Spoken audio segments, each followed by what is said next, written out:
No one reads thick books anymore. Not because they're unintelligent, but because their attention has been shattered into 1,000 flashing fragments. Nearly 57% of Americans live paycheck to paycheck, not out of laziness, but because the system rewards survival, not foresight. Long-term investors are vanishing, replaced by gamblers chasing meme stocks, crypto spikes, and instant fortune. People aren't stupid. They've been programmed to think in short bursts, trained to move without reflection, and punished for waiting. In a world designed for speed, strategic thinking becomes a liability, and patience is deemed a weakness. Microsoft's study found human focus dropped from 12 seconds in 2000 to just 8 seconds by 2015, shorter than a goldfish. Law.temple.edu plus 5time.com plus 5insights.ehotelier.com plus 5. And this isn't evolution, it's conditioning. We've engineered an environment that thrives on distraction, flooding the mind with stimuli and punishing silence. Notifications aren't tools, they're traps. Every buzz, every ping is a leash tugging at your attention. We don't scroll out of curiosity, we scroll because we're hooked. Thoughts aren't drifting, they're being dragged. Everything feels urgent, the news, the deals, the deadlines. Even tasks that deserve time are rushed to meet imaginary clocks. And in this chaos, we lose something vital, the ability to think beyond the next hit, the next hour, the next dopamine spike. The modern world doesn't want long-term thinkers, it wants the reactive, exhausted, distracted, and unaware. If you start thinking ahead, you might stop playing their game. You might stop buying what they sell. You might become inconvenient. Short-term thinking isn't a flaw, it's a feature. The man who can't sit still won't challenge the system. He'll run in circles, thinking it's progress. He won't build, he'll consume. He won't invest, he'll chase. He won't plan, he'll scroll. And slowly, his life collapses into fragments of abandoned goals and unfinished thoughts. This isn't a lack of discipline, it's a design problem. We've created a culture that glorifies the immediate, monetizes your attention, and exploits your hunger for now. If you slow down, you're labeled unmotivated. If you wait, you're seen as weak. If you plan, they say you're out of touch. The world no longer respects long-term thinkers, it fears them. Because a person who sees 10 years ahead can't be sold garbage today. One who waits for real value doesn't fall for empty promises. One who builds slowly is a threat to a system that thrives on impulsive consumption. But today, we're raised inside a machine that doesn't just fear these thinkers, it breaks them before they awaken. It breaks them with infinite scroll, endless distractions, and the normalization of being busy. You're not losing your long-term thinking ability because you're weak. You're losing it because someone profits from your short-sightedness. And the more distracted you are, the less dangerous you become to yourself and to the architects of this game. And the most disturbing part? It's working, without ever stepping into the spotlight. That's why Machiavelli said, "It is better to be feared than loved, if one cannot be both." But what he meant was deeper. Be unreadable. Be untouchable. Be so subtly dominant that love becomes fear in disguise. Here's the final truth in this phase. If you do not control your environment, it will reprogram you. This is what destroys even the smartest men. They learn power. They rise. They dominate. And then they get comfortable, surrounded by the wrong people, the wrong energy, the wrong feedback. Slowly, they soften. They laugh too easily. They trust the untested. They ignore the signs. And the environment that once worshipped them turns on them and devours them. Machiavelli didn't just advise rulers to be strategic. He warned them to guard their circle, like a lion guards fresh meat. Because your environment is either sharpening you or softening you. There is no neutral. And if you believe you can stay powerful while surrounded by people who are emotionally weak, chaotic, dishonest, or needy, you're already being drained. The strongest Machiavellian minds cut people off preemptively, not with cruelty, but with clarity. They don't announce it. They disappear. They reposition. They observe from a distance. And if someone flinches at your boundaries, they were never worthy of your proximity. This level of power is not fun. It is not beautiful. It is not exciting. It is surgical. It is lonely. It is cold. But if you can handle that, if you can bear the silence of not needing to explain yourself, the restraint of watching others destroy themselves, and the discipline of always staying 2 moves ahead, then you're ready for what comes next. Because this is only the foundation. The next phase: weaponized invisibility, psychological distance, and how to bend perception itself until others move exactly how you want, without ever realizing it. Real power doesn't announce itself. It doesn't come with a crown or a title, and it certainly doesn't need noise. The most dominant individuals in history never screamed. They barely spoke. They simply rearranged the room by existing in it. And that is where the second layer of Machiavellian power begins. Psychological gravity. Become the empty space everyone fills. Most people enter a room and try to stand out. They talk more. They dress louder. They posture. But the one with real power does the opposite. He becomes the quietest presence. The one who speaks last, but says what everyone remembers. Why? Because silence isn't weakness. It's dominance in slow motion. Machiavelli's true students didn't need to add anything to get attention. They simply subtracted themselves from the noise and let others fill the void.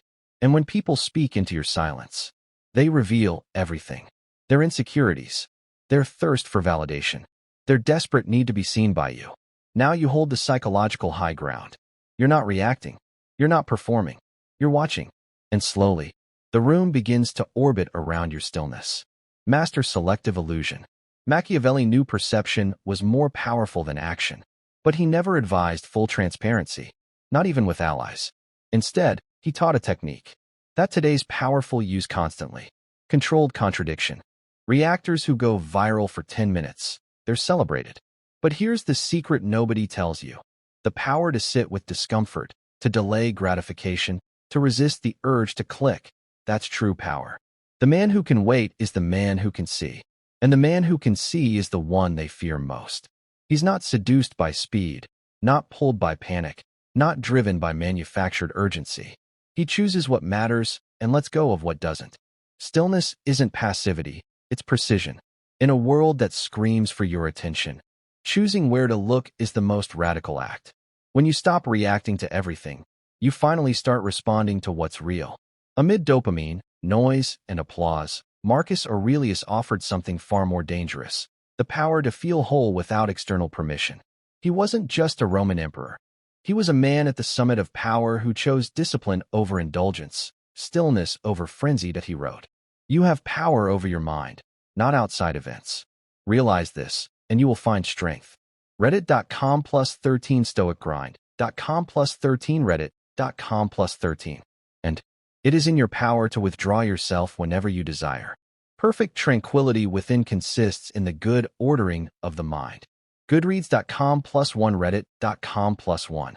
In those lines, he exposed the fragility behind everything our modern world celebrates: neediness, restlessness, the hunger to be seen.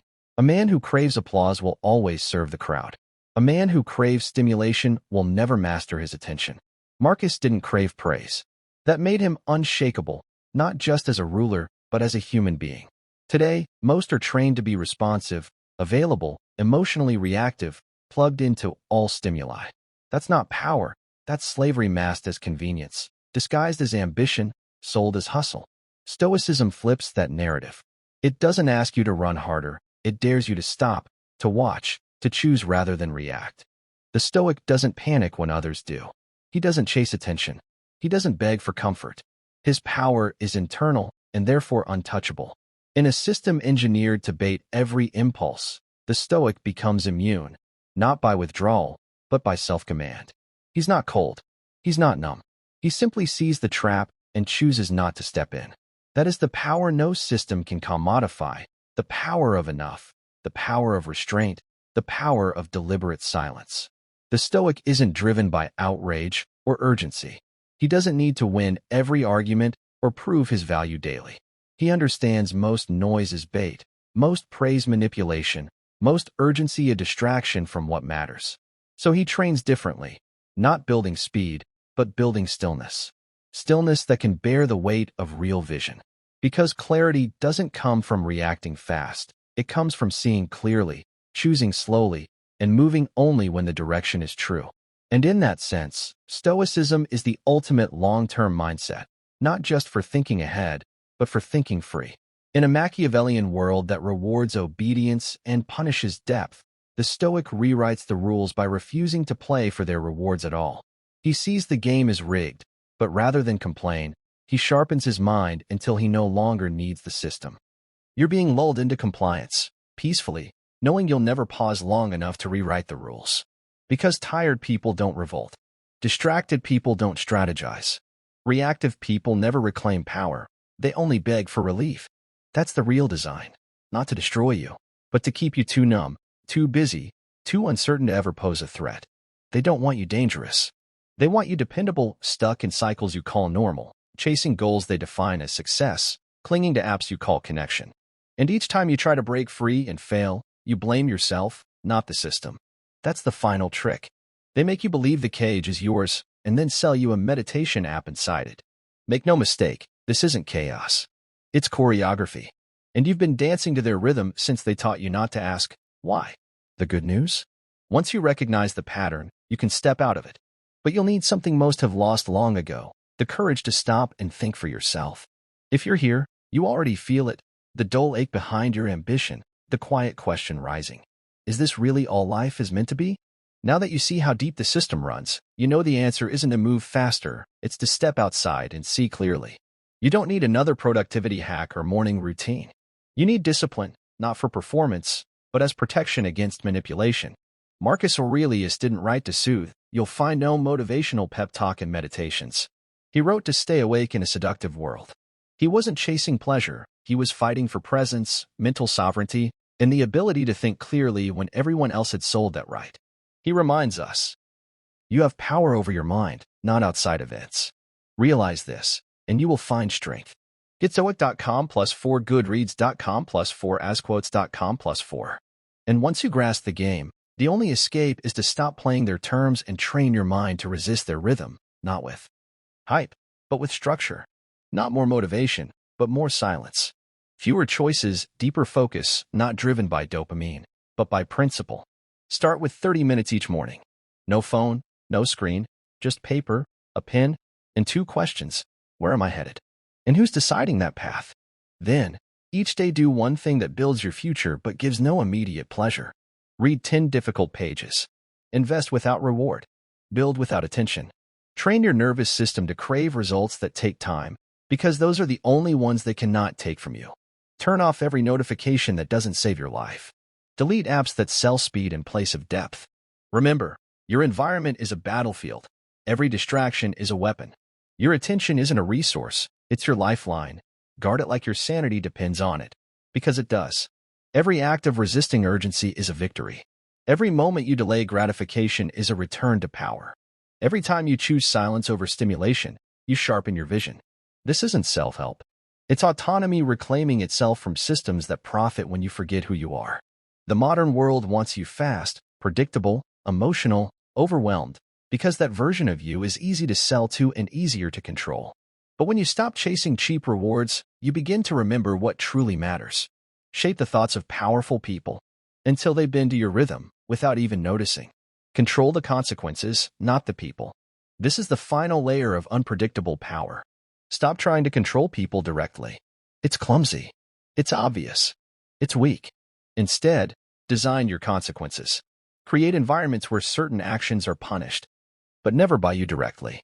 A betrayal is followed by silence, not confrontation. Disrespect is met with exclusion, not argument.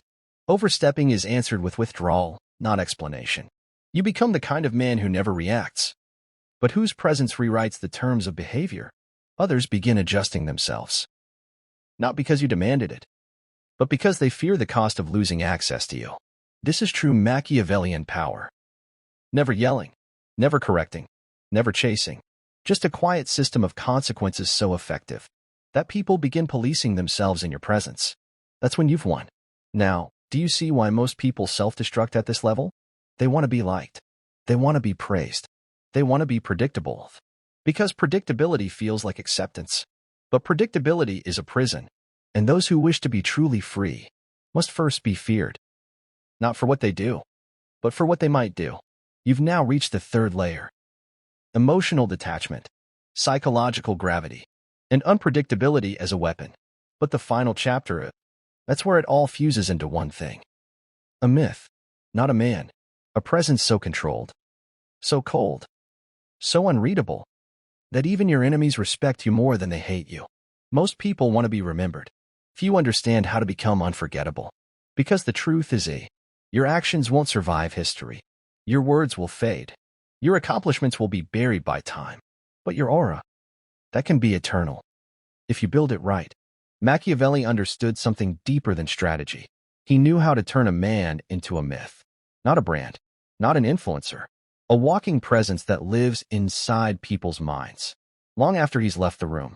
This final form of power doesn't come from being loud, violent, or rich. It comes from crafting a psychological identity, so sharp, so controlled, so impossibly calculated, that people whisper your name. Let's build that. Design your archetype, then never break it. People don't follow personalities. They follow symbols. If you behave one way today and another tomorrow, you'll be interesting, but never unforgettable. Instead, choose your archetype and commit to it until you die. Examples: the cold strategist who smiles rarely, moves slowly, and speaks with finality. The polite assassin whose silence crushes more than words ever could. The charming observer who flatters you as he takes everything from you. Once you've chosen it, become it fully. You don't break character in private. You don't soften around friends. You burn the bridge back to normalcy. Why? Because your myth is only as strong as your consistency. Machiavelli knew rulers were respected less for their morals and more for their predictable ruthlessness. Even your enemies will kneel before a consistent god. Weaponize rumors, but never confirm anything. A powerful man is not defined by what he says, but by what is whispered about him. Create chaos without fingerprints. And this is how you do it. Let them think you have more than you show. Let them believe you've done what you haven't. Let them wonder whether your silence means rage or calm. But here's the trick. Never confirm. Never deny. If someone accuses you of cruelty, smile. If someone says you manipulated the outcome, stay silent. If someone praises your genius, change the subject. This creates a fog of legend around you. People start adding details to your story, details you never gave them. And now, you've become larger than life. You've become story-worthy. Leave marks, not explanations. Every room you enter, every interaction you have, every decision you make should leave behind a shape, not a memory, a shape. Let me explain. Most people live forgettable lives because they explain everything. They justify. They apologize. They clarify. But power leaves confusion, emotion, presence. Examples: walk out of a conversation halfway through without anger. Compliment someone you usually ignore just once. Show intense interest in someone's plan, then vanish the next day. Help someone publicly, then punish them privately later. These aren't acts of cruelty. They are acts of memory design. Because people don't remember what you did. They remember how you made them feel. Without closure, that lingering tension, that's the shape of your legend forming in their mind. Make loyalty dangerous. Machiavelli never asked for blind loyalty. He engineered it. But more importantly, he made betrayal feel suicidal. Here's how. You must treat loyalty like a razor. It cuts both ways. If someone protects your name in public, reward them privately, in excess 3000. If someone betrays you in private, destroy them publicly, without warning. Never threaten. Never warn. Simply act. And make it known after. This creates risk-weighted allegiance. People don't stay loyal because they love you. They stay loyal because they fear what disloyalty costs. And the more unpredictable your reaction, the more they begin treating you like a god, whose wrath is unknowable. That is the beginning of worship. Stop speaking. Start sculpting perception. Words are currency for the powerless. Presence is currency for the powerful. At this level, you no longer speak to influence. You exist in a way that shapes perception without saying anything. Train this daily. Enter rooms 5 seconds slower than everyone else. Let others fill the silence around you. Pause longer than necessary when asked a question. Smile without showing emotion. End conversations first. Always dress one level colder than the room. Why does this matter? Because the unconscious cues you project now carry more weight than any speech. You're not a man anymore. You're an energy signature. One that cannot be mistaken, cannot be ignored, cannot be duplicated. Now you understand. What destroys normal people at this level? They want to be seen. You train yourself to be felt. They want to be understood. You become impossible to predict. They want to be liked. You make being in your presence feel like walking through a storm. Beautiful, but dangerous. And that is the final transformation. You're no longer building power. You are the power. Not because of what you do, but because of what others become in your presence.